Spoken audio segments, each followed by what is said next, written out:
Hello! What's up everyone? Hello mga kamars! Good evening sa ating lahat. So karon mga kamars, kay gisugo ko og luto og pansit bato. Sus, Ginoo ko po may pansit bato pa nalalaman.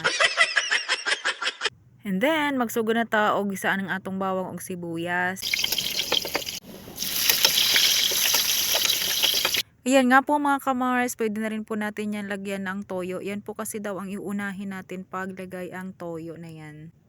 Tapos, lagyan natin ng tubig na medyo magkulo-kulo na siya. Kaya kailangan po ay may nakaready na tayong tubig. At pinagugasan nga po ng bigas ang aking nilagay na tubig dyan. Huwag nyo na nga lang po pansinin ang aking kawali dyan na may itim-itim pa yung sa mga gilid-gilid. Kasi nga po, yan po ay ginagamit ko pagluto doon sa labas. Kahoy po ang aking ginagamit.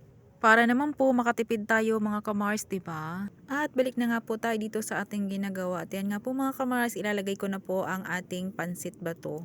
At nang makakain na po ang aking boss, char lang.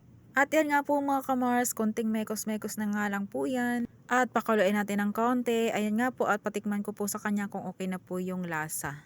Dala nga po ng aking biyanan ang pansit bato na yan galing Bicol po dahil nga po ay nagpasyal po siya dito nung linggo dyan sa Batangas. And then, luto na!